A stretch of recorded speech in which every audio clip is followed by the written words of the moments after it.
in this little journey that we have been on in the state of West Virginia, I came to a road between Parsons, West Virginia, and Elkins. Actually, it's just a few miles outside of Elkins. Now, Mom could tell you the exact site, but it was on this road, somewhere in this area where what I'm going to tell you happened. Dad was going 55 miles an hour.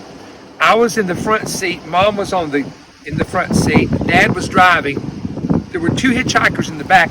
Now, this sounds weird, and I said to Mom, I remember the boy in the back's hand went through the back of the vinyl, and there were springs sticking out. She says, and I said he had a blue jacket on, and it was a sports jacket. He was an athlete.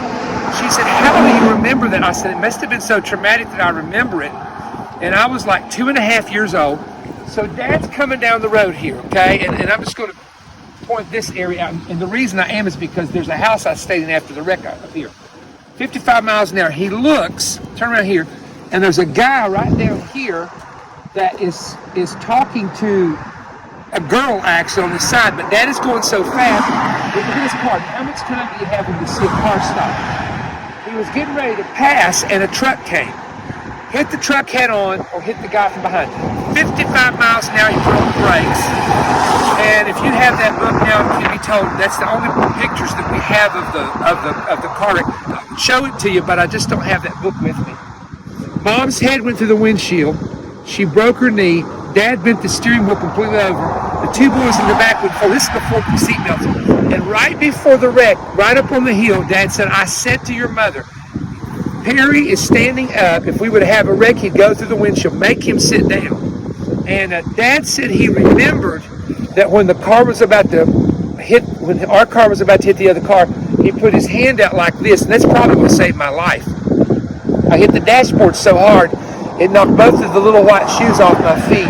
Mama came to, and I was laying in the glass. So come over here. Then there was a family. Dad pastored the church. I'm going to see if that house is still here. It's in old shape. I can almost remember. I'm not sure that house at the top of the hill. Their names begin with the P. This is the family that took me in when Mom and Dad had to go to the hospital. And my Aunt Janet picked glass out of my hair. There was glass in my hair. And Dad, up to the time Dad died, even at his funeral, you could still feel it because he was, of course, in the coffin. And I said, I wonder if you can still feel it. And the piece of glass was still in his head, a little tiny piece that he never took out.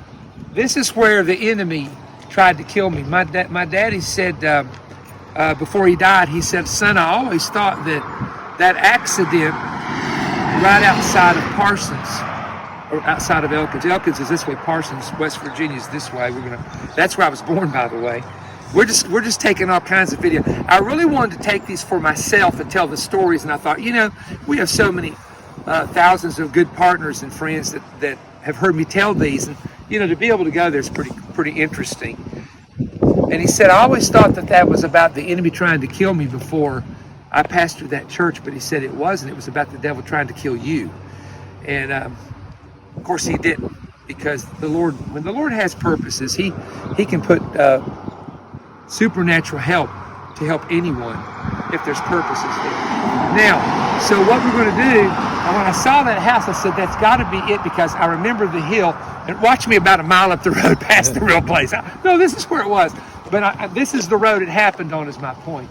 And I'm going to go and see if I can find Montrose and see if that house, because there's a black and white picture I found the other day, and I was a little baby. My dad was holding me in front of that house. And I'll tell you a story from there in a minute.